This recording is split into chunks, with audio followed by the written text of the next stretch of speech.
this is so exciting. Yay. Yay! We are live. And I apologize that we are so late, 20 minutes late. We have people waiting. I apologize. Y'all are awesome. It's so nice. And people are like, is she okay? Oh. but but I'm so excited because not only am I here to do the live stream that I do every couple of weeks, but Sari Cohen is here with me. Yay! Rachel, thank you for having me. This is so fun. Yeah, thanks for doing this. Of course. And I have the chat room open, so if anybody wants to chat, and also if you want to do a super chat, if you have a question, then you could do that, and that will be fun. But how have things been going for you? Amazing. We've been so busy over here. Lots of carpets, lots of fun premieres. I was just in St. Louis for the Soul on Fire premiere, which was really cool. Got to talk to William H. Macy and John Corbett. They were both amazing. And it's a very sweet movie. It's out in theaters now. It's based on a true story. Very cool. Yeah. I mean, do you normally like faith-based films? Is that something? I seem to be covering more and more of them. And this one, I feel like, I don't know, with Angel Films, things are kind of Angel Studios. Things are kind of opening up a bit more. I've been to a bunch of the Angel Studios premieres because they're here in Utah. So I've been to a bunch of theirs, and actually, I have given fresh to every single Angel Studios film. Every one. Like some of them I've liked more than others, but I think they have a very, very strong little filmography that they're developing. Absolutely. And I know a lot of people were really critical about their whole ticket system, but I actually think it's kind of brilliant. I thought it was smart. Like to come up with a new way for people to buy tickets, and if it's something they believe in, you buy a ticket for somebody else. I think that's like a brilliant idea. I don't see it as something kind of suspect or I don't know. I think it's very, very smart with the way things are changing very today. Smart. Yeah. It really is. Yeah. Very smart. Soul on Fire for me was it was a little too preachy for me. I mean, I do like faith-based film, but I don't know. I just felt like it, especially like the last half, it just kind of turned into Sunday school, where I wanted to learn more about the person and what he'd gone through, and just more of the story. Interesting. Yeah. I didn't hate it, but that was my feeling kind of about it. It was definitely an experience because I was actually in St. Louis. They flew into St. Louis for the premiere. So I think just the fact that it was kind of also like a love letter to St. Louis, and I was getting to experience the city.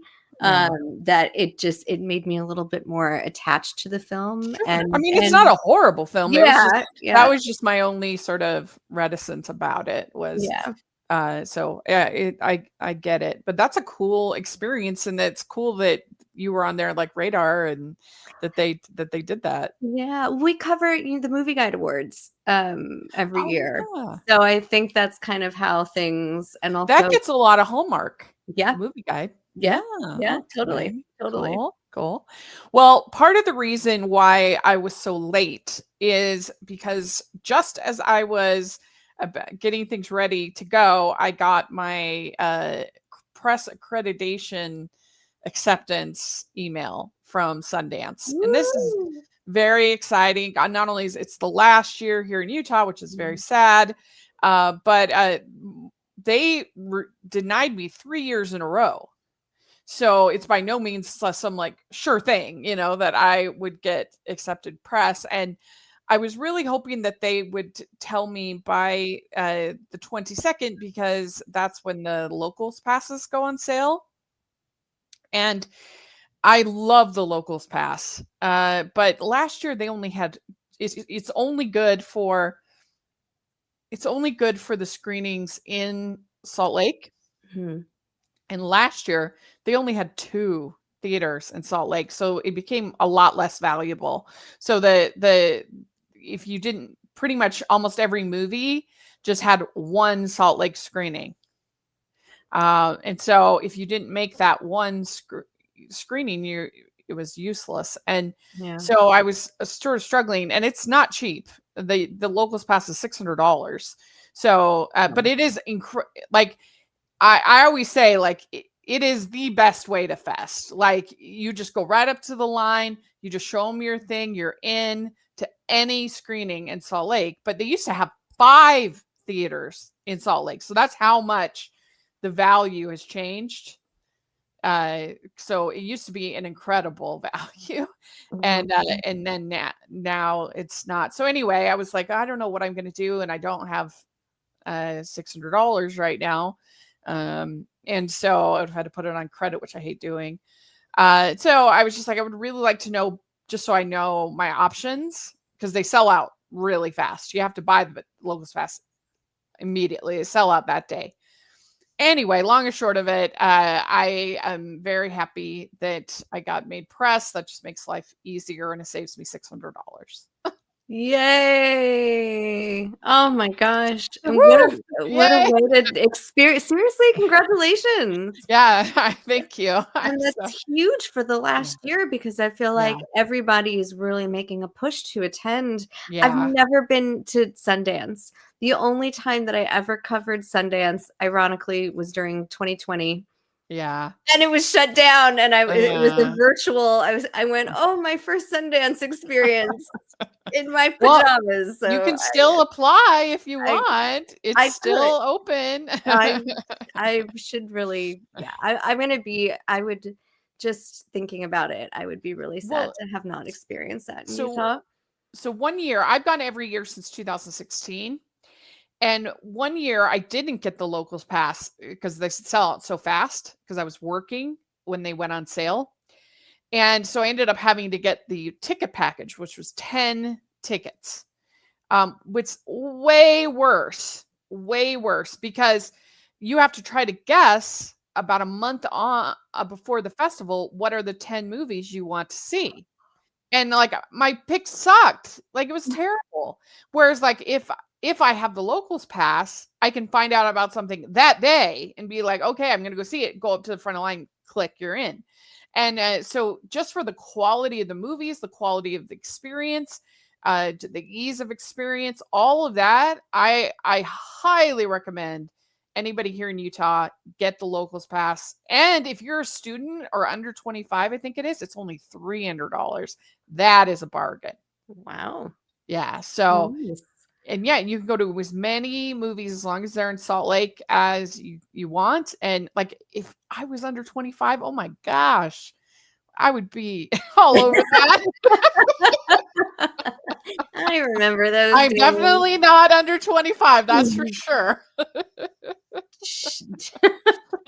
Two decades ahead of that, right? I'm with you. I don't know. There's not a lot you could offer me that would make me want to go back to 25. Yeah. So, yeah. So anyway, I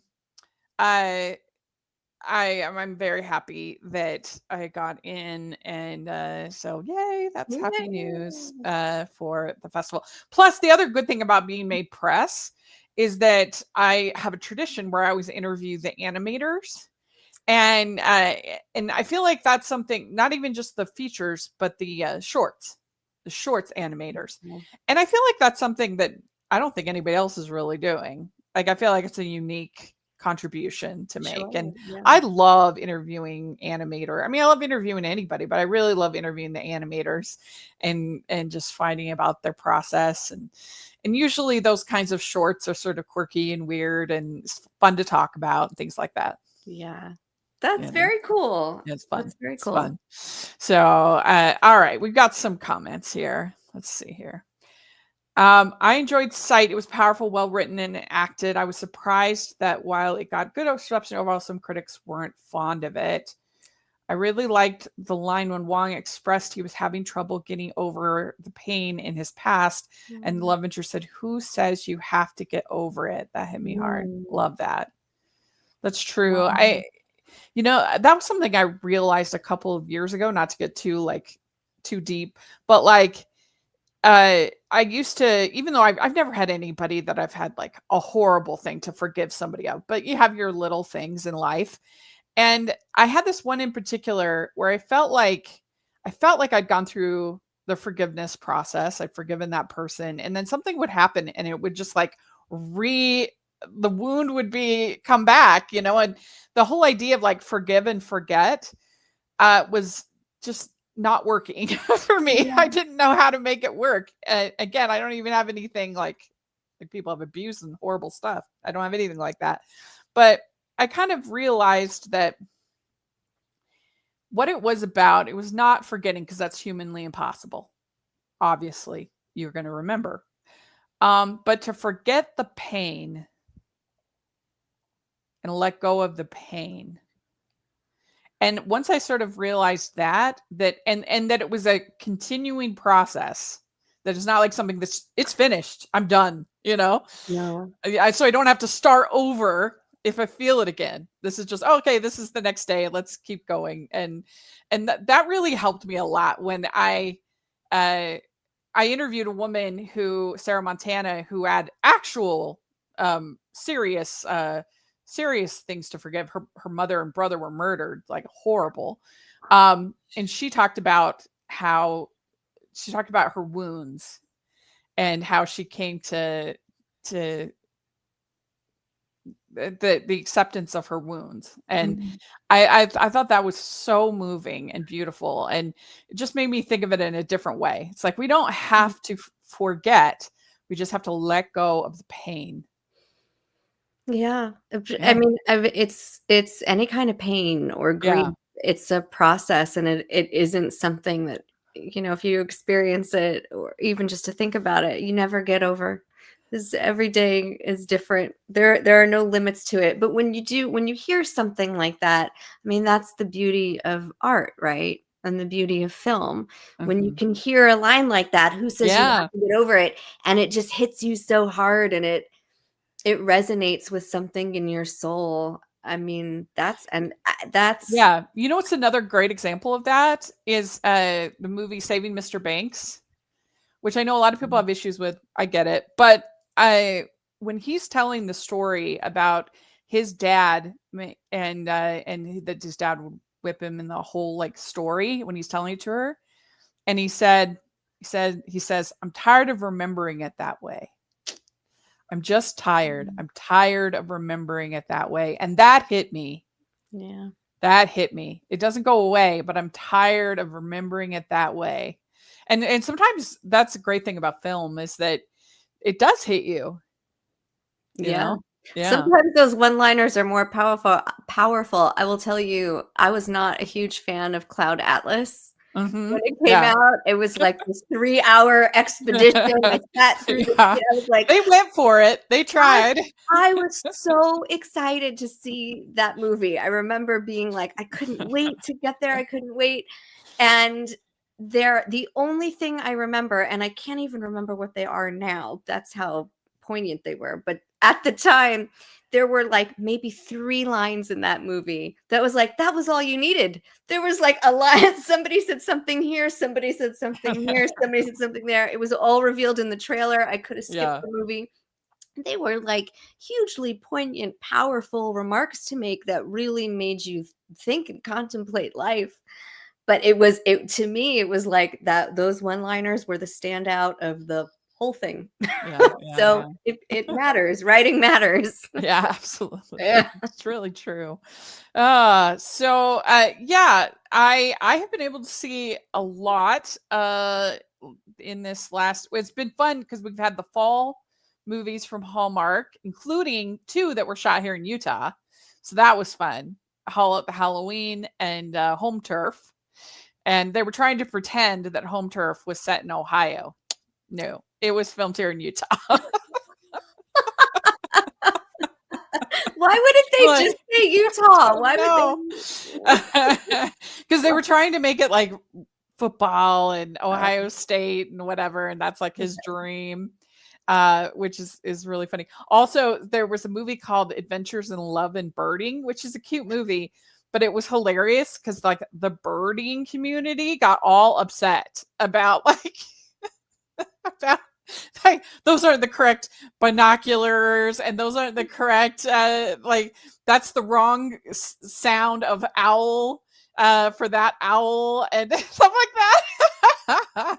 Oh my Like, god. don't mess around with birding, people. That is wild because you and I talked about it before it Yeah, we premiered, did. and we had a whole conversation, and the fact that it's just the internet is a wild place, but the fact that they didn't, I guess, bring on a consultant that would have Yeah. said, "Use these binoculars, this is the correct," and Yeah. people went wild over Yeah. that. You- I need to go read the comment Yeah. sections Yeah. now because I'm It's fascinated. hilarious. There's like hundreds and hundreds of comments on the Hallmark post about it. People, Wow. yeah. You Who don't mess knew? around with birders. I They're intense. They're I guess intense. not. So I guess and you know what? That remember how I practically did a spit take about the Mystery Island movie? Yes, yes, Because it's Mystery Mountain versus Mystery Island. yes. It was the best one. I haven't seen it yet. Oh my You gotta god. see it. It's Oh very my clever. It's I'm smart. telling Yeah, you, it's I smart. love that series. I love that series. They really go all out in their murder Yeah, mysteries. Like even and I'm comparing this to like a Knives Out yeah, where you have high expectations for the mystery itself. yeah, They I'm I'm a yeah. I'm a fan of Have what you they seen do. Wake Up Dead Man yet? Did you see it? Mm-mm, Okay. no. I haven't seen it. I mean, I didn't. I really dislike Glass Onion a Yeah, lot, so I don't have high expectations. But maybe that'll help. we'll see. Yeah, we'll Yeah, see. yeah, we'll see. So the first, since I last updated, the first movie that I saw was If I Had Legs, I'd Kick You. And this is a tough movie to review because I did not enjoy it like at all, but it is well done for what it's trying to do. Like I think I couldn't in good conscience go rotten on it, even though I really Mhm. didn't like it. I don't know. Like that's a hard part about being a critic is that this thing was miserable. I mean, it's in my trifecta of movies that could be used as birth control because nobody will want to have a child after watching. Because Oh, I think no. that Bully with Charlize Theron, that one, Uh-huh. um, and Night Bitch, and this. You will never. They should show them to high schoolers, because they will never want to have children. That's not a bad, like, sociology, study to do. What does this do to teenage Yeah, brains? I mean, unwed pregnancies would go down. amazing. I think I that's mean, genius, Rachel. Rose Byrne, she is really good in this role. I mean, she deserves an Oscar nomination for this. She is very good, but Hmm. it is just, I don't know, it's just not my thing, you know? Like that's hard as a critic. Like when you see this is well done, it's well written, it's well done, but it's just not my thing. Yeah. I just It's didn't like it, but it's tough. That's where I struggle sometimes. yeah. Being What a to do critic with that. the first time when I moved into the world of being a critic and I actually had to write a piece on something, I was coming at it from a journalistic place where I did straightforward interviews and the idea of remaining objective was a Yeah. crucial thing in journalism. So critiquing a film, I remember sending it into my editor and she wrote back and she said, "That's great, but you're missing one thing." And I said, "What?" And she said, "Your opinion." Mm. And I went, "Oh, yeah, Yeah. I guess that's the But thing, I guess what's hard is like the Rotten Tomatoes, because I have no problem articulating that, but putting a rotten versus fresh Yeah. does add a layer, to the thing because it's like you have to decide what camp you're on. Are you recommending it or not recommending it? And this one, I mean, so she plays the psychiatrist who has this special needs child who has to get fed from a tube and is very um it has a high maintenance, high demand. Oh, Tuesday, that would be another one. This I like much better than Tuesday, but that would be another one in the quadfecta. Is that a word? Quadrology of parenting is hell movies. That would be it. Yeah, there's more of these than I thought. The Kevin one, the problem with Kevin one with Tilda Swinton. That Oh, one, that would be another. There's a lot more. I don't like any of them. that's funny. That's It's the just whole not my genre. But genre, yeah. but anyway, and so she's a psychiatrist, so she's dealing with everybody else's problems, but she has this, and there ends up being this flood at her house, and so there's a hole in her house, and so she has to go to stay in this hotel, and everything's just spiraling out of control. And like I said, she is absolutely great. I mean, very good, very demanding role. It's just so unpleasant, and so like I guess I like my movies to have like a little bit of hope, like a little bit of it's the Hallmark Something. fan in me, you know? Just like a something, like it can be like a fairly depressing film, but just give me a Yeah. little bit of humanity. That was the thing I had the problem with The Long Walk. It's like, oh my gosh, you know, just like I don't want to spend 2 hours of my life seeing teenagers getting shot and No. tortured.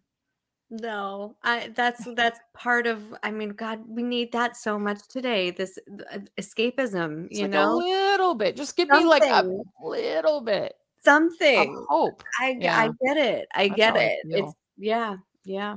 But I mean that's not Long Walk. It was very well done. All the acting's good. They did a good job. I'm sure fans of the book really like it because it's very well done. It's just not for me. But anyway, so yeah, if I had legs, I'd kick you. I'm mixed on. I still haven't decided what where I'm gonna go on it. But um Anemone was the next one I saw. This was the big return of Daniel Day-Lewis. And this is directed by his son. And it has some pretty imagery, but man, what a slog. This was, I mean, I was fighting it. I was fighting to stay Ooh. away. I mean, it's really self-indulgent. It's Ah, just like most of it is Daniel Day-Lewis and a Sean Bean um just monologuing at each other. There's a whole long monologue about him getting diarrhea. Um, there's like, I mean, I'm serious. It was just really boring. I mean, I just wow. not, yeah, really Gosh, boring. I haven't seen it, but you know what it is reminding me of, what calls to mind is, remember when Tar came out with Kate Blanchett? And Oh everybody was yeah, like, you know, the absolute best in Kate yeah, Blan and it just felt so like it was just about her. Like, that movie was just it has that, yeah. that's just what I think of like, okay, it's gonna be one of those. But that movie seems like a masterpiece compared to After the Hunt. That's the new Luca movie. That movie was not good. It Oh, felt so outdated. It felt so tired. All of its themes. Julia Roberts felt completely miscast to me. Like I just don't think she does like dark and brooding well. yeah. You know what I mean? Like she's like lighter, more positive. She's got that big smile. I just think, and I get it, you want to stretch yourself as an actor, but it just didn't work for me, her Ugh, casting, I don't think. One I did really like is a little horror movie called Bone Lake. yes. And I you, I saw I you covered saw Bone it. Lake. Yes, Okay. I Yes. really liked it too. Right? It was I fun. It was surprising. I liked all four of those leads. Yep, My yep. mouth was agape, and it was probably helped by the fact I saw Anemone, and then went like I was like in zombie mode into Bone Lake. Yeah. I was pleasantly surprised by Bone Lake. I Me mean, they too. open strong. If you have not seen Yes. that movie, they just went for just like what we would have seen in the 80s, you know? It was like a Yes, very it 80s does. horror thriller. And it is very sexy and it is very bloody, so it's not going to be for everyone. But I did really enjoy it, and I've been doing this KSL movie show, and I told them, I said, I will see anything. This is how bad I want this job. Like, I will see anything. If you want me to go see Toxic Avenger, I'll go see it. Anything. And so I've been seeing more of these horror movies. And this is one of the better ones. It was really fun, surprising, well acted, well done. Yeah. Mhm. They had quite the party Oh, I too. bet I they will tell did. you Yeah. in LA, there was, I think they dubbed it a sexy surprise, and they brought out, I will just say, a very sexy surprise. Ooh, yeah. Yeah, The yeah, premiere. The yeah, at the premiere. premiere. That's Yeah, really fun. yeah. And I had never seen, I don't think I'd seen any of those actors. They were new to me.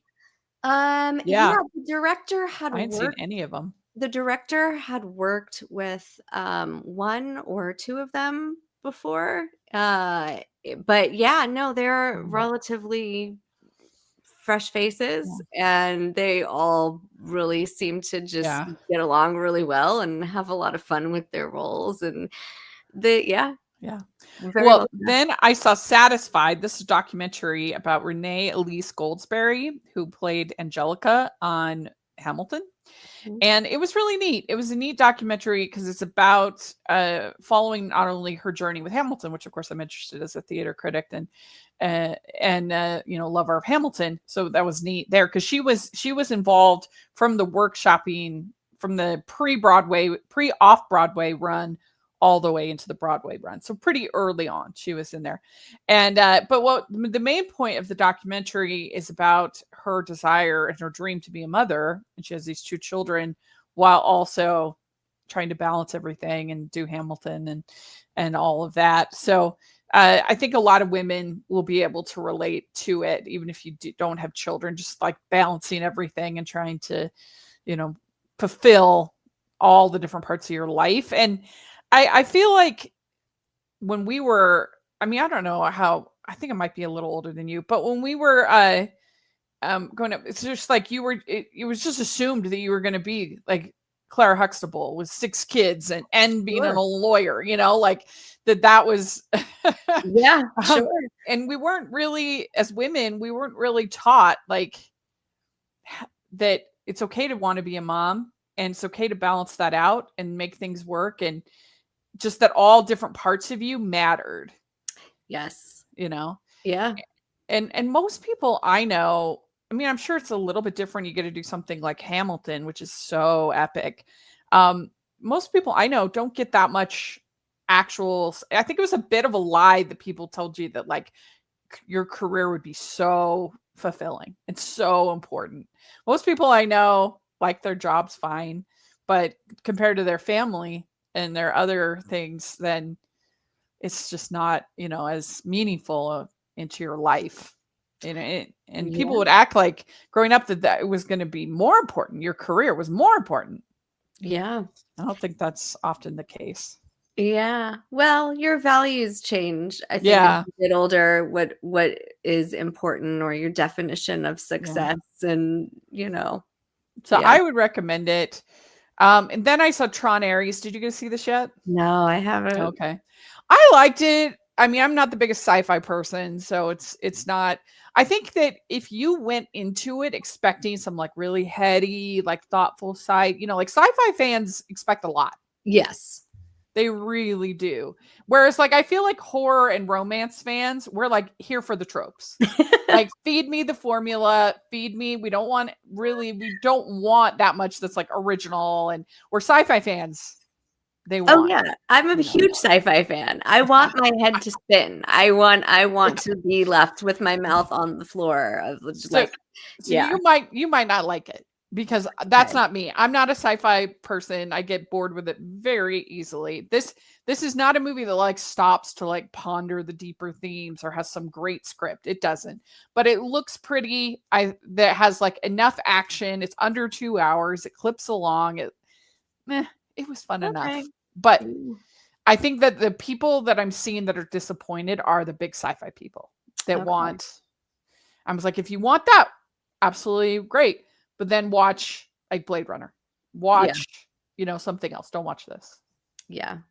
In my opinion. But anyway, I don't know why Disney keeps trying sci-fi. To be honest, they have had the worst luck with sci-fi. I mean, with a few exceptions, like a Wall-E, which probably was only super successful because it was in that heyday where Pixar couldn't lose. But I mean, you look at something like Wrinkle in Time, John Carter, Mars Needs Moms. I mean, a lot of these were genuinely terrible movies, but I'm just saying they have a long stretch of sci-fi movies that were Tomorrowland. That was another flop. Yeah. Disney and sci-fi. Don't. Treasure Planet, that was a flop. Atlantis, that was a flop. Yeah, it's not a good mix. They shouldn't do it. Interesting. I mean, I guess Lilo and Stitch and Wall-E are like the exception to the rule. I mean, they'll keep trying. I feel like why not? With Disney wants to do it. All right, let's. They can afford it. Yeah. But I feel like that's an underreported story. Is that the number of sci-fi movies that Disney has tried over the years that have flopped? Even the original Tron and Tron although now Tron Legacy making over $400 million would be seen as a huge win, but at the time it was underperforming. Yeah. Which is interesting. Yeah. Yeah. So anyway, Tron, I enjoyed it, but I've already basically forgotten it. It's not like something that I'm like, and I saw Maintenance Required. This is a cute little rom-com that you'd like. You see it? I saw it. I covered it. That was you did? Yeah. I was at the premiere for that one. Oh, good. Yeah, I thought they had super great chemistry. Yes. I was a huge You've Got Mail fan. Oh yeah. Back in the day. And it's one of those that I was like, it doesn't hold. You've Got Mail doesn't hold up today because of the technology they were using at the time. Well, yeah. I mean, I still love it because that Nora Ephron script. Oh, it is one of the most quotable movies ever made. Sure. For sure. Oh no, it is one of my favorite. You don't want to get me started with my You've Got Mail quoting because it gets bad. Well, I'm surprised that you enjoyed Maintenance Required then. Because the thing is, like I said, that we don't need it to be original for romance fans. Because You've Got Mail's a remake in and of itself. So Shop Around the Corner, You've Got Mail. I love She Loves Me, which is the same story on Broadway. And if you ever get to see, there's the pro shot of She Loves Me with Zachary Levi and Laura Benanti. It's so good. Great. And so it's just a story that works. I don't mind that it's but I do love in You've Got Mail, they he ran Spain. This is not we're talking about a fascist dictator. They did look. They did a good job in Maintenance Required because I felt like You've Got Mail needed an update, and this I'm telling you right now, modern update. Yeah, I would go to the repair shop that I got my nails done. Wow, that's a great idea. Yeah. You get your nails done while your car's getting fixed. The director actually had her nails were all blinged out on the carpet with different because you're usually just sitting there. Why not monetize that experience? Yeah, totally. Find a way to. It's a great idea. Yeah, it really is. Yeah. But the only critique I would have, I really did enjoy it. It was very cute.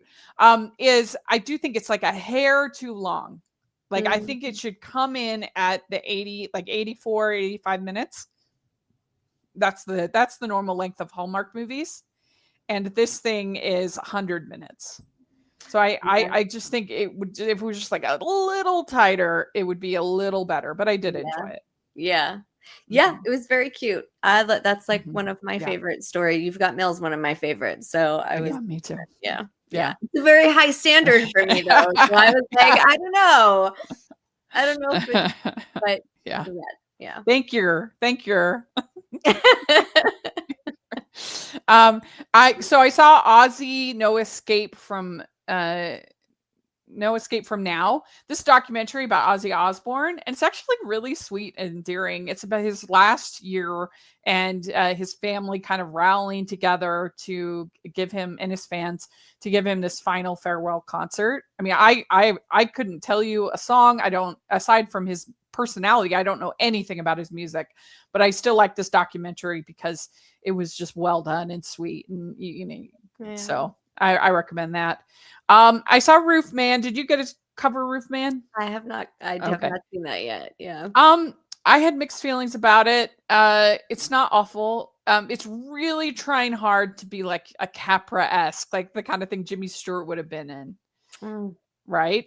But like the guy is so selfish that it was hard for me to feel all warm and endearing because of the way he's actually, when you step back and be like, oh my gosh, like what is he doing to manipulate Kirsten Dunst, to manipulate the other like it's a movie that you have to give yourself over to and just go with what it's trying to do. Sort of a modern, even though it's a true story, they're sort of framing as like a modern day fable, kind of of like Mr. Deeds Goes to Town, that kind of a story. Like it really felt Capra-esque, but I just don't. I almost wish they had just sort of made it an homage to the true story, like kind of what Hitman did.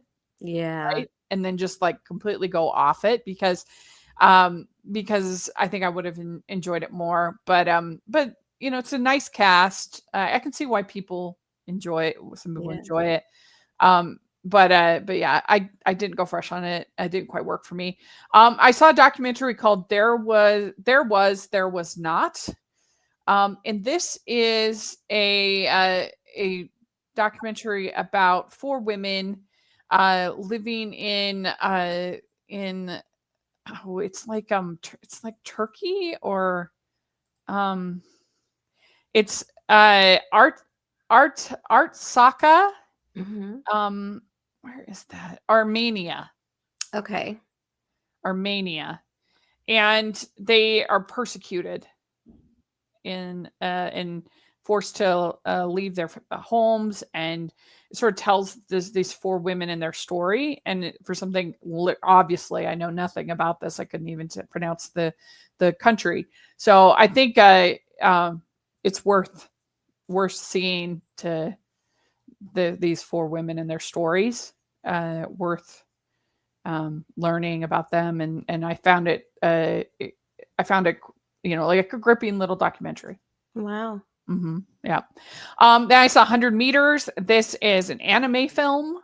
I think this would be a good gateway anime. If you feel like, oh, I don't like anime, I think this would be a very approachable one. Because a lot of people, when they think anime, they think either Pokemon or Digimon, that kind of a thing, or they think of like Studio Ghibli, which love all of that. But like there's all different kinds of anime. Did you see what is it? Night of the Living Cat? The one on Crunchyroll? No, I didn't. Is it good? That was so good. It was like a cat. When you talk about anime, it was like a cat Night of the Living Dead, but they had zombie? It was like the cats turned people into cats with their cuteness.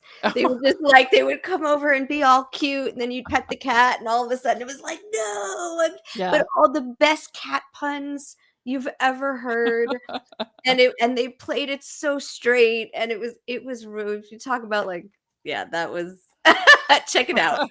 Check it out. That sounds good. I'll definitely. Yeah. But this is very simple. I mean, it's about these 2 boys. They have a dream of competing in the 100-yard dash as sprinters growing up.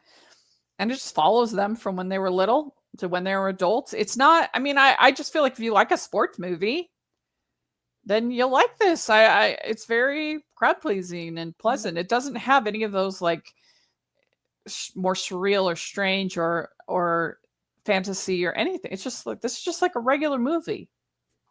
Cool. So that's the thing, is people think that all anime is one way, but they have just normal stories too. Yeah. So then I saw The Woman in Cabin 10. This is absolutely terrible. I disliked it in every way. the whole thing, and I'm not like a filming person. Like I'm not somebody who usually notices cinematography, stuff like that. That's just not me. Um, the whole thing, it looked like, you know how when you were watching TV in the 90s and something was supposed to be at night, they Mhm. just made it like blue. Yes. It just looked like it was shot with like blue light. That's what this whole movie is. It looks like a 90s TV movie, but less fun. Oh. And the story was terrible. I can't believe it's based on a book. It it was Oh really my bad. goodness. One of the worst of the year, I in kinda my wanna see it now just yeah. 'cause it's so bad. If it's Yeah, that I'm like, it's now I'm really curious. bad. It's really bad, in my opinion. Here we go. We got poor Channing Tatum. He's a good actor, but a lot of his movies aren't that enjoyable as opposed to that magic movie he was in years ago, which I hear was most enjoyable. It was it Absolutely. was pretty enjoyable. It was enjoyable, especially the sequel. Yeah, yeah, not bad. Um, yeah, it's not his fault. He's like everybody is good in the movie. It's one of the ones I was like, right, I was on the fence with as far as Fresh Rotten, but I just don't think the story and the message and the pacing and some other things quite worked like they wanted. But Capra, those are some big shoes to fill. Like, if you're yeah, gonna I'm do a trying to do Capra-esque that. Yeah. movie, you're not it's very unlikely you're gonna hit that mark, you know? Yeah. Well, I have the hot take because I think this movie just got the embargo just lifted today. Um it's The Twits. Oh. So this is the new animated film on Netflix. I was Mhm. really looking forward to this. I love Roald Dahl. Obviously love animation. This is not good. It was Really? Yeah, this is a major disappointment. And they're billing it as a musical. It is not a musical. There's maybe 2 songs, like musical sequences. I don't know what they're smoking, calling it a musical. It was just I just I just really disliked it. Disliked the story, what they did with the twits. It wasn't like I was hoping that this would be kind of like a Paranorman. Mhm. Yeah, I mean Paranorman's an amazing movie, but because that's also it's kind of sort of a dark, sarcastic sense of humor. It's got kind of obviously the twits are going to be kind of angry and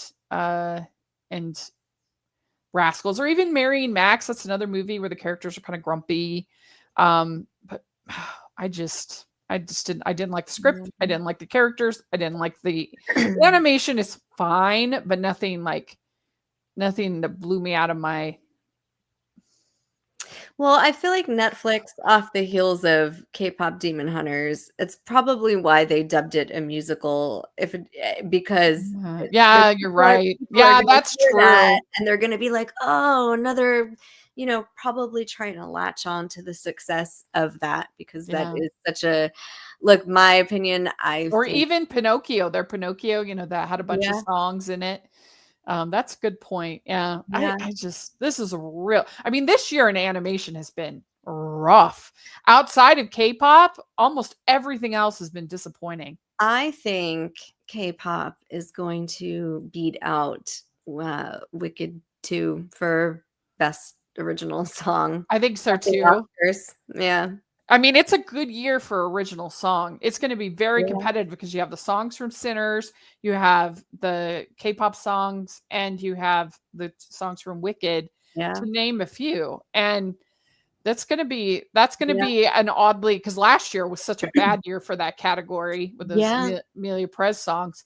But this year is gonna be real yeah. intense. I And think I think K-pop Demon Hunters is gonna do yeah. very well. That success. I mean, I think it's gonna win best animated film. I mean, Mhm, just even the indies that I've seen. I loved yeah, Scarlet. I saw that at TIFF.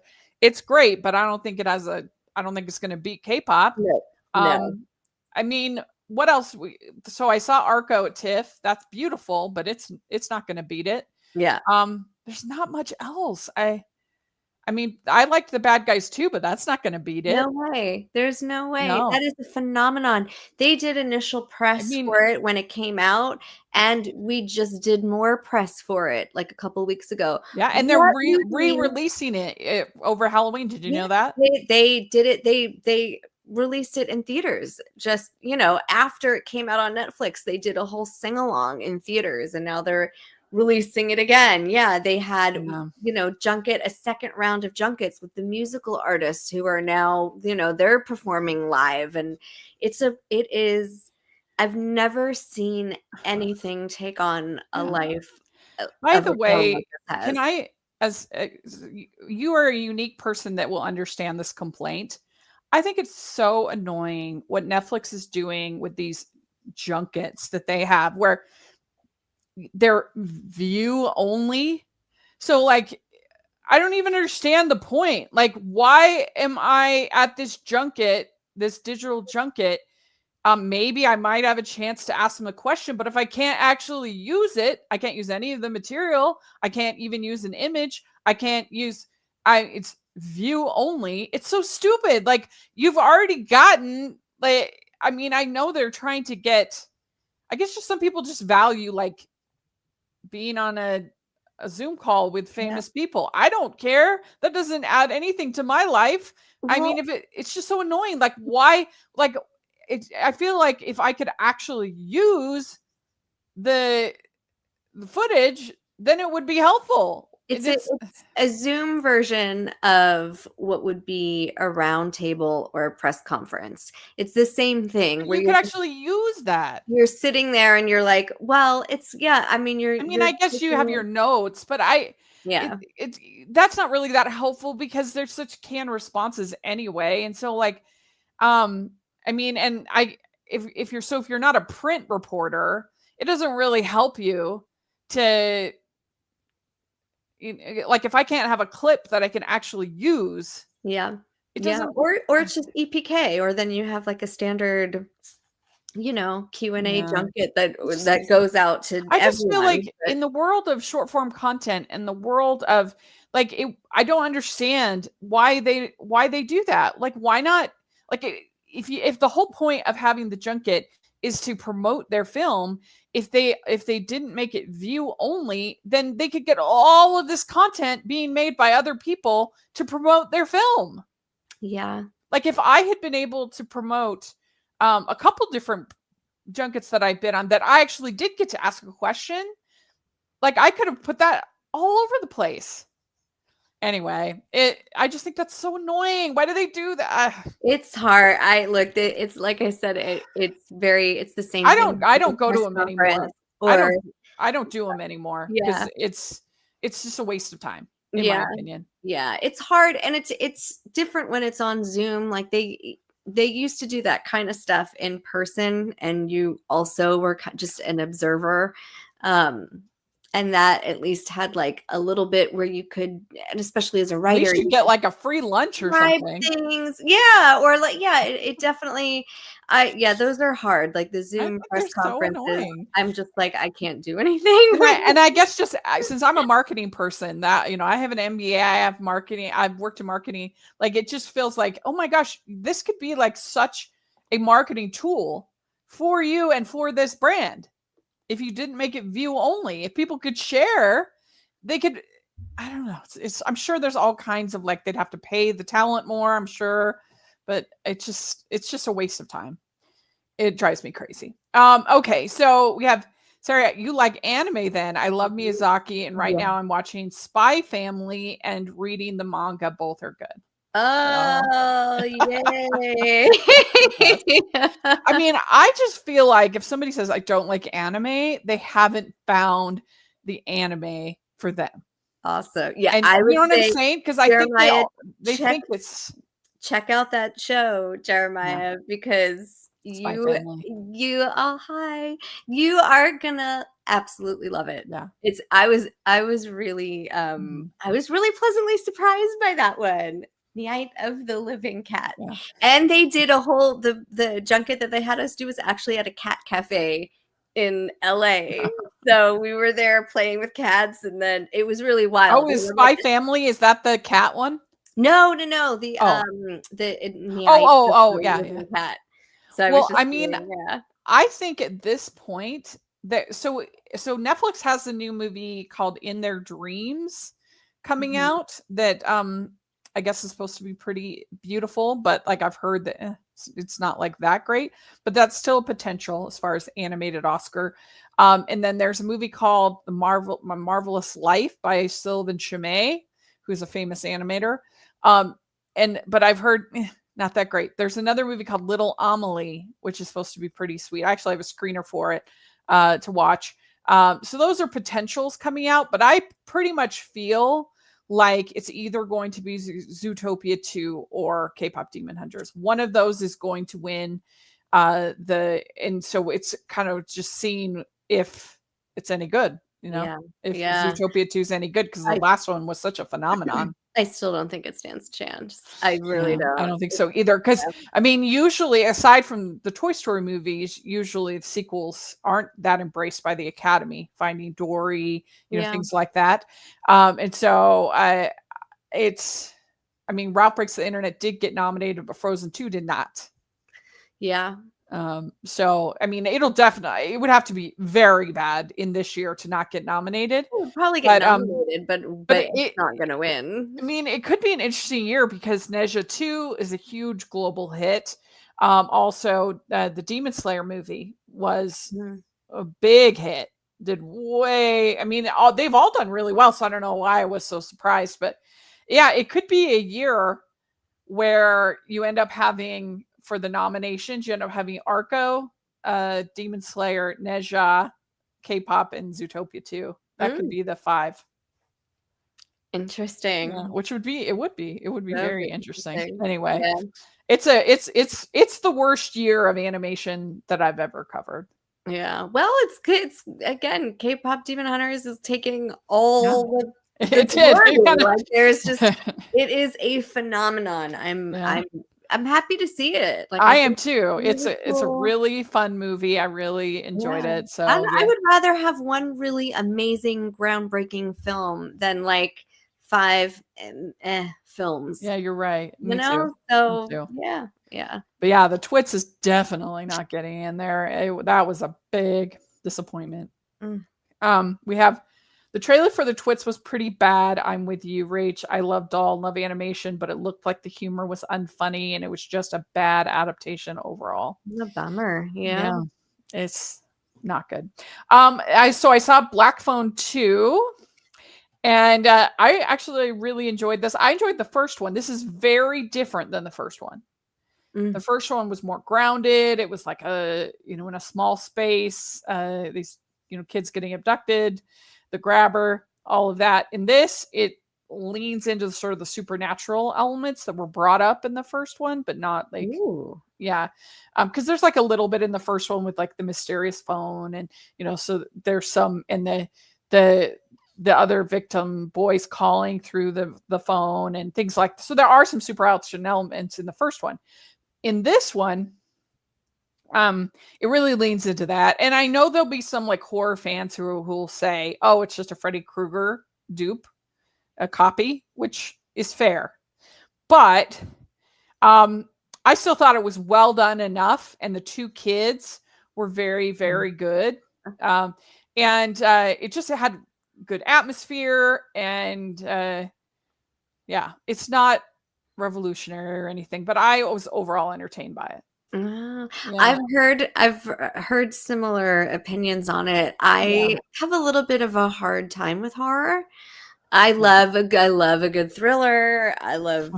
But horror, yeah. The Ring, ruined me. Oh yeah. I No, I saw mean, The Ring in the theater, and that I you didn't still want to have answer the phone PTSD. for months after Oh that. my god, it was like the breakthrough in CGI at that time and just the girl crawling through I used to be able to really separate. I mean, even as a young kid, I didn't like the Freddy Krueger movies. I wasn't a Yeah. fan. It was easier for me to see a person and be able to understand, like, okay, that's an actor, they're playing a role, this is a Yeah. costume, these are special effects.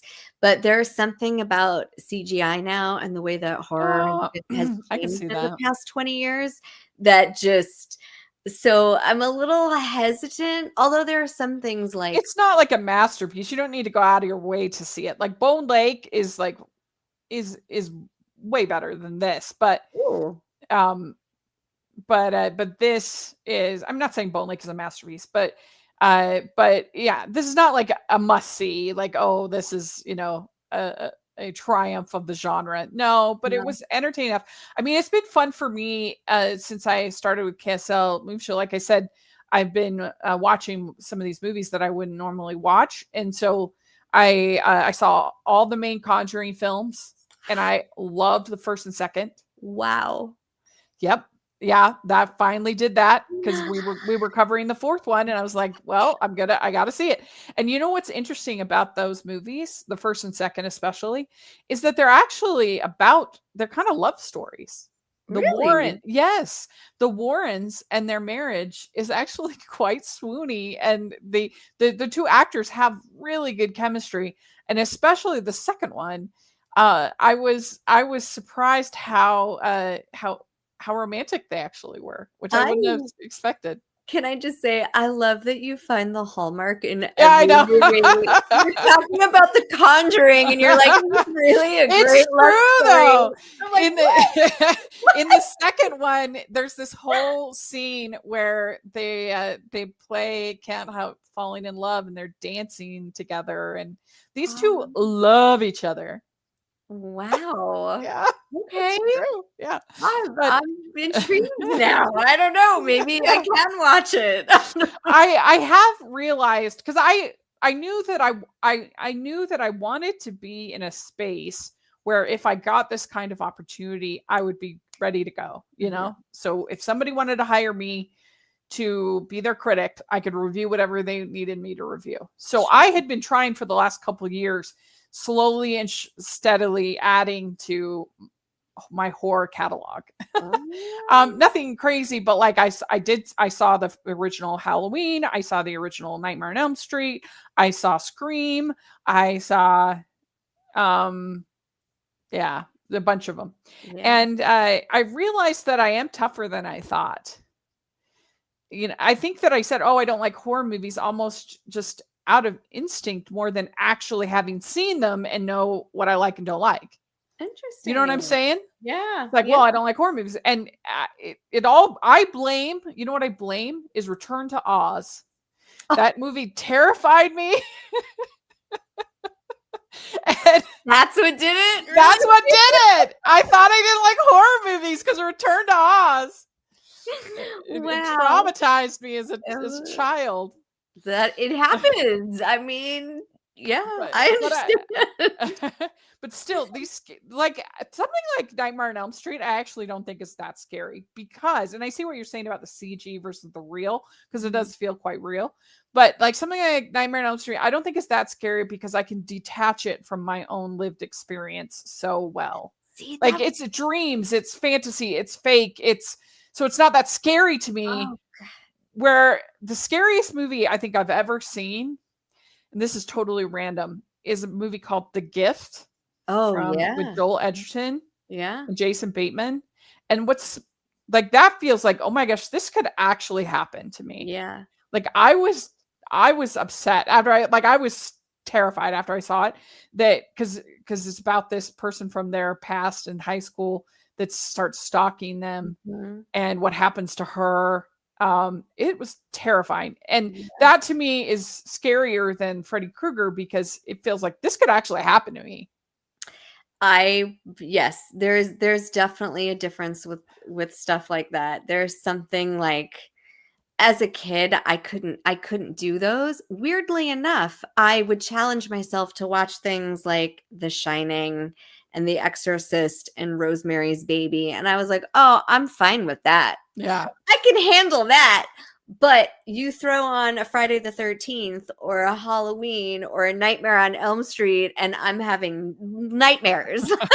Oh, it's different now that Yeah. I'm older. I don't look at it the same where I'm like, okay, that's a little campy, and maybe The Yeah. Shining is a bit more terrifying than I thought.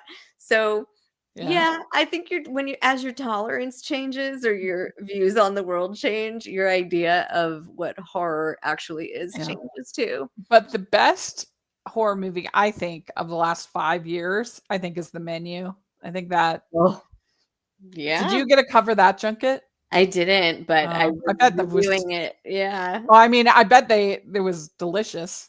I would have loved to go to Oh, that junket. I believe and I believe they had, like, several events that were, I'm like sure they did. yeah, I the Hamburgers friends and were stuff. there that were, like yeah, that I Ugh. heard stories about, yeah. When I first saw that movie, I gave it like a B because I was like, "That was really good." But the ending was a little cynical for my Mhm. taste. Again, I like that a little more hope, thrown in. Like, I would have liked it if she'd been able to save at least one person, But, spoiler alert, sorry. But it was one of those movies that just stayed with me, and I kept thinking about it and thinking about different scenes, and, like, it just kept rising and rising and rising until it's one of my favorites of the genre. Wow. I really thought it was fun. So Wow. clever. Yeah. Wow, that's yeah. Did you see it? The Menu? The Menu. Yeah, sure. Yeah, it's good, Yeah, right? yeah, it is Did very you like it? good. Yeah, yeah, It is yeah. very good. That's like to think about it as like one of the top movies in the top horror movies in the last 5 years. Now I'm like trying to rack my brain for all the horror that I've seen or yeah, I loved Ray Fiennes in that, yeah, and what's her name? The one who played the critic. She was so yeah. Janet McTeer. If I ran the world, I would have nominated her for supporting. She was so good in that role. That was top tier acting. I will say they had quite a cast, a phenomenal cast in Yeah. that I film. give it Yeah. now I have it as 5 stars on my Wow. Letterboxd, because I just really, really like it. Yeah. Let's see, what else did I um Have you seen, yeah. John Candy, the I Like Me? No, I heard it's good. It is amazing. Oh, It is amazing. I got to talk to them, Colin Hanks and, Jennifer and oh my gosh, what's his son's name? now did Colin Hanks did because I don't did his dad make a movie with John Candy? Yes, they did Splash and Volunteers Oh, together. oh yeah, I forgot that he was in Yeah, Flash. they did 2 movies together, and Colin has, obviously knew John Candy as a kid, and then they, Tom Hanks's Colin Hanks and John Candy's kids went to the same school, but at different times, Okay. so they had this connection, but it was really well done. I mean, it really showed I thanked them for it because watching John Candy, like, through the years and seeing kind of just his push and pull with press and the way that press was then and how they would ask him questions that were just really inappropriate and make him feel uncomfortable and just Huh. quite bold, and, um I thought about it because I was like, "God, John Candy would have been someone that I would have loved to sit down and talk to." Yeah. But I really, at the end of the interview, was like, "I just would wanna give him a hug and say thank you." Like, if I ever had the opportunity to meet John Candy, because Yeah. he was such an extraordinary man, a father and a husband and a comedian and a human being, and getting to see his life like this told by the people that were Yeah. happy to work with him, these legends that were, like, just so excited to work with him. It's I phenomenal. like those kind of biography documentaries. Like, I know they Yeah, can be a little propagandy at times, like, I'm not expecting like some hard-hitting piece of journalism. I get that, but sometimes it's nice to just get to know a nice person, yeah, you that's what it know? felt like. It felt like we were being invited into Mm. John Candy's life. Of course, there's the Mr. Rogers one. Love that. Yes. Love that. The Jim Henson one, Yes. that was Yeah. so good.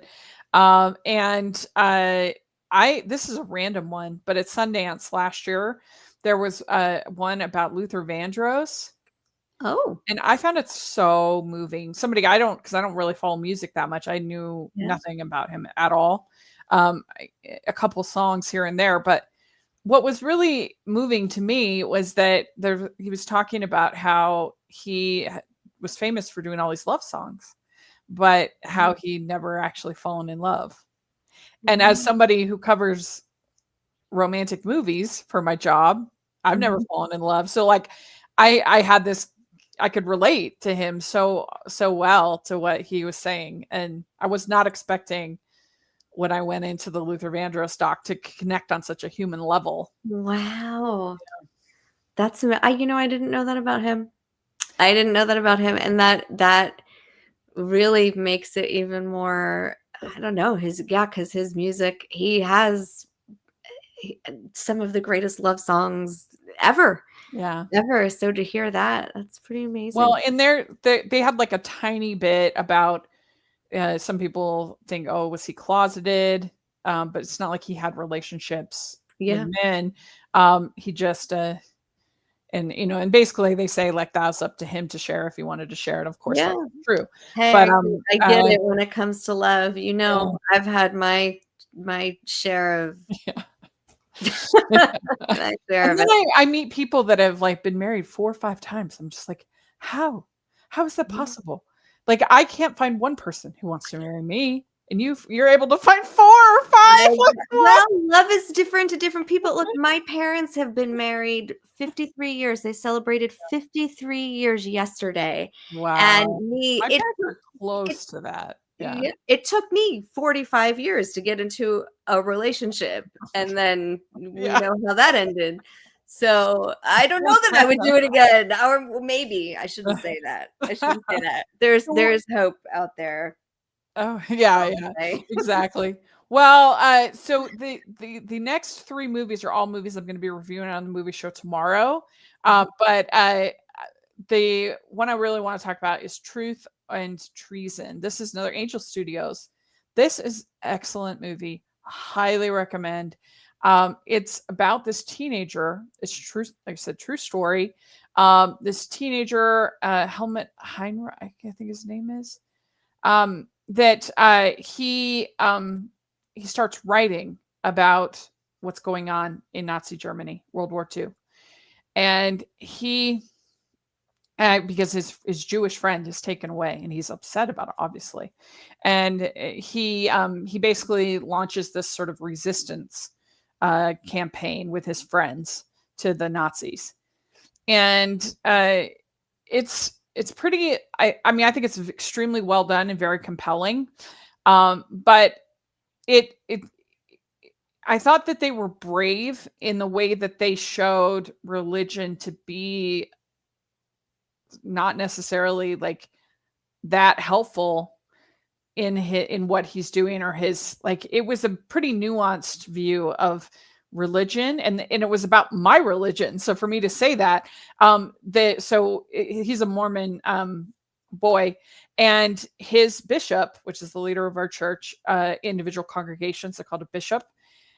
He goes in to talk to the bishop about it, and the bishop's sitting there. On one side there's a picture of Jesus, on the other side picture of Hitler, and he's looking at it and he's like, oh my gosh. And you just think about like the people that are supposed to protect you Mm. sometimes don't, and the people that are supposed to be tr- preaching the correct doctrine, and he goes, he says, I've done nothing wrong. I've done nothing wrong. And I thought it was very good. I liked it a lot. Highly recommend. Wow. Yeah. It's and I don't think you have to be Mormon to like it. I don't think that you have to um be religious. It's just a good story. Yeah. Yeah. Yeah. Then I saw Urchin. This is a indie. This is actually directed by Harris Dickinson, and it's who's an actor. Paris Mhm. Dickinson. He was in that baby girl movie with Nicole Oh, Kidman. Yeah, yes. with the milk. um, this is not like that at all. It's Okay. it's about this man named Mike who's he's unhoused. He's a vagrant, whatever you want to call it, and he's an addict, and it's definitely intense. A lot of male nudity in Mm, this. Not really, not in a sexy way. In a like I'm poor and showering and being treated terrible kind of a way. yeah. Anyway, it's not like erotic at all, but it does exist. And this guy Frank Dillany is plays Mike, and he is very good. But it is a tough watch. Like it's intense and depressing. Um, I'm trying to think of what I don't know if you just any like indie movie with like a drug about a drug addict, Yeah. you know. So if that sounds, it had some interesting touches. I think he has potential as a director. Mm, Um, interesting. and then the last movie that I saw is The Family McMullen. This I do not.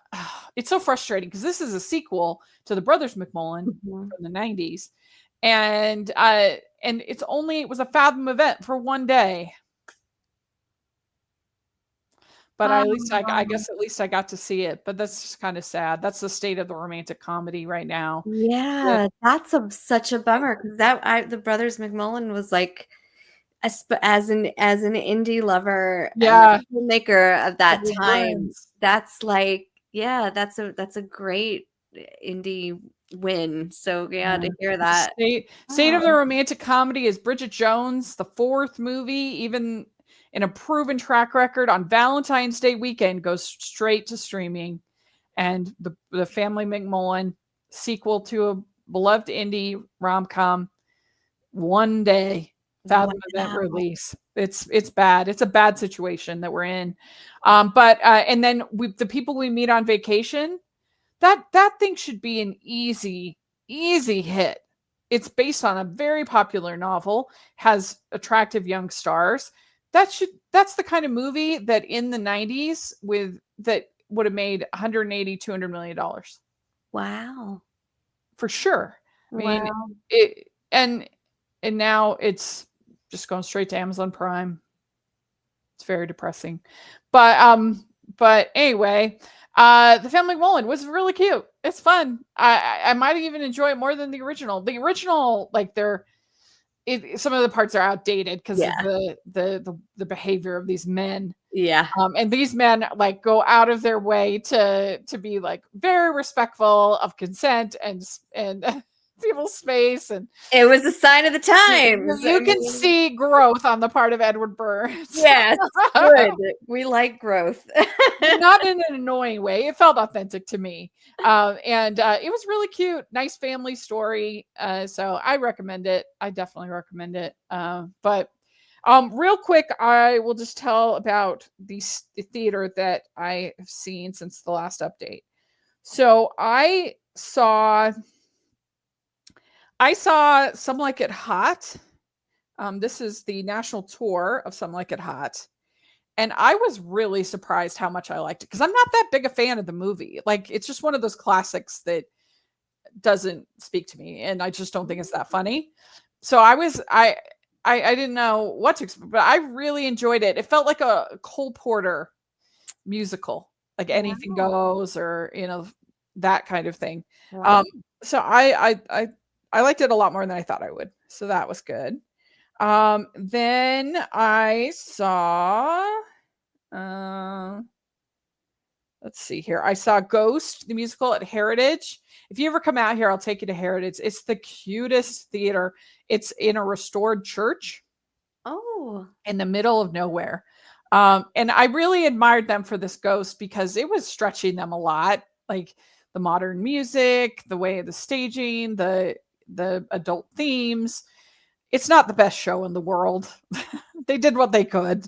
And the singing was not the best, but I admired them for trying. wow. I admired them for trying. Yeah. I mean, the thing is I wish they'd just done a play. straight play, no songs. Because I mean, but then you don't have Unchained Melody, but and I get that, and that's a big part of the movie, but just the songs are just not that good. And they make it feel long. Because Mm, it is, I mean, if you love the movie, you yeah. definitely should see Ghost of Musical because it is shot for shot in the Wow. movie. Wow. But just the songs, not that great. But it was still fun. I still enjoyed it. I saw Scarlet Pimpernel at Hope Box, and I love Hope Box. It's a wonderful little theater where they have a Hope Box recipient for every show that they fundraise to help them through their cancer battle, Wow. which is wonderful. And they just do great shows. They're kind of hard to review because you feel like a horrible person critiquing this, fundraising project, but I usually don't have to critique that much because they're usually so good. And this was really good. I saw The Roommate at Salt Lake Acting Company, and this I did not love this play, but they were quite good. Both of the actors were really good, but um, like I think that sometimes people can be a little afraid of an ordinary story, of the power of an ordinary story, and in this case, Jen Silverman, she instead of just having a good story about these two women becoming roommates, one is from New York, one is from Ohio, the to make like the New York, because one's supposed to be naive from Ohio, the one is from New York and is all like tough or whatever, is that she's actually a she commits credit card fraud and a swindler, and that's Oh. like her quirky attribute, and Oh. smokes pot a lot. And the fact that this naive character would just go along with all of this to her supposed friends, I just was like, ugh, I don't know. So I didn't love that play. It's not my favorite play. Um, then I saw Peter and the Starcatcher. This is another play that I don't love. This is at the Empress, which is a great theater, and I love them. And I love the sense of play that they brought into this production. All of the props were things made of other things. There's a point where a microphone comes down. There's supposed to be like a boxing match or whatever, and it's a brush. It's a hairbrush, and then like all the hats, all of it were made out of like colanders, and like it captured that like sense of a kid playing Mhm. what Okay. they would come up with. So I thought that they did a wonderful job, but this is a straight play, but it tries to tell like three or four different narratives all at the same time. And obviously it's a prequel to Peter Pan, but it's just really confusing what is happening. I have no idea. Oh. Um, and so I don't love Peter and the Starcatcher, but I love them. I love them at the Empress. And then I went to St. George, and this was very exciting for me because I've been wanting to cover St. George's down southern Utah. I've been wanting to cover them more, and so I finally got down there, and I went to Tuacahn, which is this giant amphitheater, and of course the night that I'm there, and I'd never been to Tuacahn before, which is like crazy because it's a huge thing in Utah, Mhm. that I'd never been. And of course, the night that we were there, torrential downpour, torrential.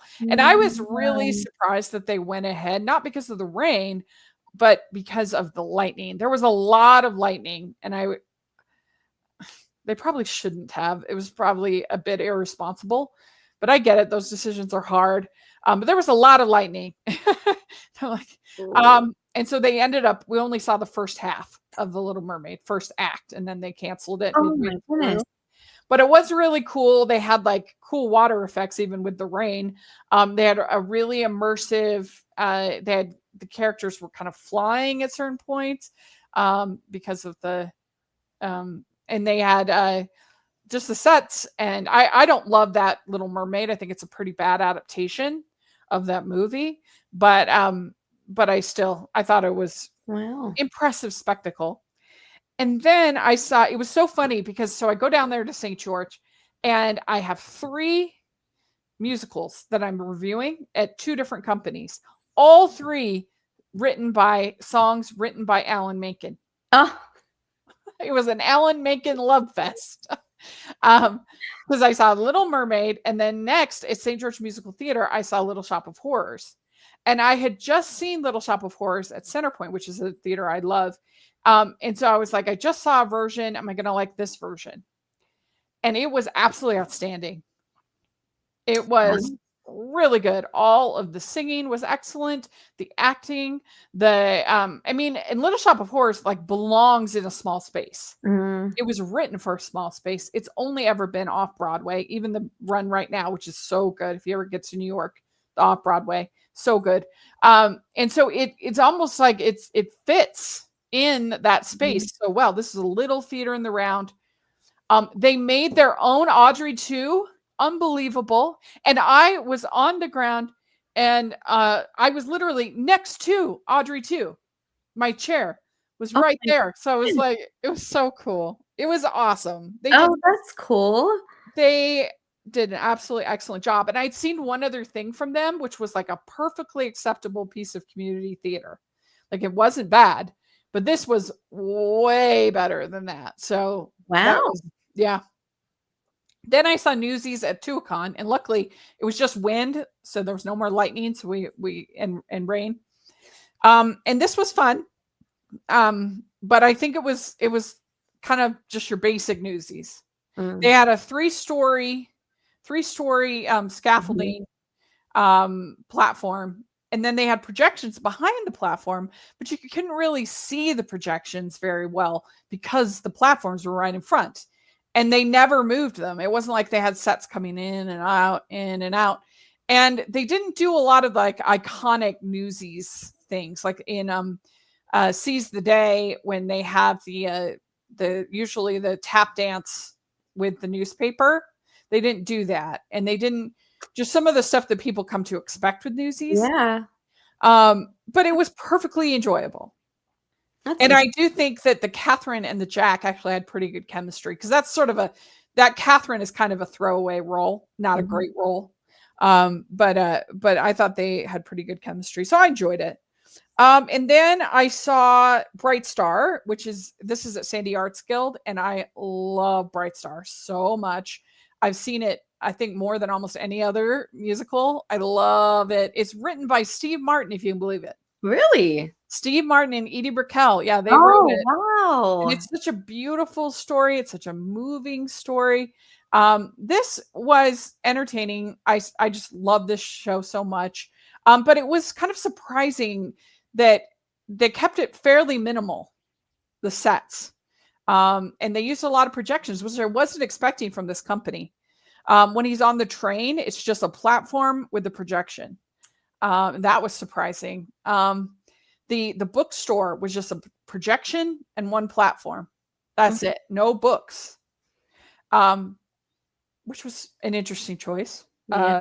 So yeah, that was that. That was the last. Then last night I saw Ballet Hispanica at there's this thing called Utah Presents, where they bring in different artists and things like that.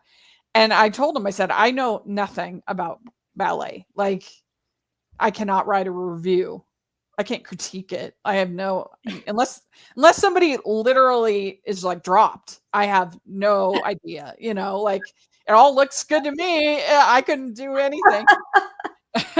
But they were like, sure, we want you to still come. And this was kind of more contemporary than I was thinking it would be. Oh. It wasn't like ballet. So not really my thing, but they're very talented and gifted. So yeah, that's no, we were talking about it before with there's some theater I generally don't cover theater, and unfortunately don't make it very often, but I did see recently And Juliet.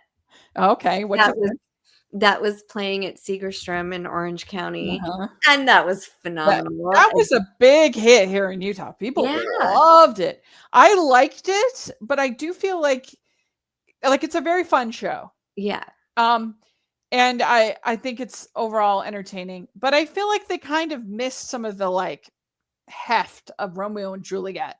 Like it's only talking about the romance, which is fine, but like Romeo and Juliet is only kind of incidentally about the romance. It's about these two families and how their hatred for each other tore these two Oh, loved yeah. ones apart. Yeah, they were About like there's so many more deeper themes in Romeo and Juliet that they could have talked about, but this it's was very like it's very surface level. it was all about the music. It's all about the It was music. I all agree. about, like and updating it to be, like, a modern progressive take on, like, But just you the know romance. Like they could have Totally. had a modern progressive take on Romeo and Juliet, but it's just a take on Oh, the yeah. No, romance. they made it super light and Yeah, fun yeah. and a good time and all about the music. I will say there's a show, and then this is the one that I was talking to you about that I'm gonna be doing interviews for at the end of the week. There's a show coming up at the Saban, that is only for one night. I think it's November 11th, and it's called Not That Jewish, and Okay. um it's with oh my gosh, I am Monica Piper, who's an Emmy Oh, award-winning I don't writer, know that name. and Wendy Liebman, who is one of my favorite female comedians, who happens to be opening the night of the show Oh, here. So she's gonna get up, do like a 15-minute set, and then Monica's gonna do her. It was a smash hit off Broadway. that looks fun. And yeah, so I am really excited. I get to talk to both of them next week. Well, that's gonna be interesting Um, too with, like, everything that's happening yeah. with this peace accord, which is such a I'm so grateful for, and the hostages getting released on both sides, and, oh, Yeah. I Yeah. was I'm bawling watching them finally getting reunited. 2 years they've been I know. I know, I'm gonna cry. it was so Yeah, moving. it is gonna be an honor to sit with them and just get a little bit of time to talk about, bringing this to LA and now and what that means and, Mhm. so yeah, That's yeah, cool. that's That'll be good. You have that's to let me know the what you think. You have I to let me will, yeah. I there's just something about live theater that's just so like, a bunch of the shows I just talked about were not, like, perfect shows by any means, Yeah, but the experience of that, like, communal experience with another person offering um, their best to you is really wonderful, even on a flawed show. yep, absolutely. So, all right. Well, very good. Thank you so much for doing this. I Oh, really appreciate it. you're And so welcome. That was so fun. really Always, always. and yeah, let us know what you think of all these different things that we talked about in the comments, and like and subscribe, all that fun stuff. This weekend is the first weekend of Countdown to Christmas, so things are really amping up for Hallmarkies podcast, and so that's fun. And but check out the Patreon group. That's the biggest way you can support everything you're doing. You get to be part of watch alongs, cool events, things like that, bonus episodes. Check that out, and check out the merch store. Got lots of holiday designs that you and hashtag animation junkie shirts, stuff like that. Check it out. And thanks so much. We'll talk to y'all later. Bye.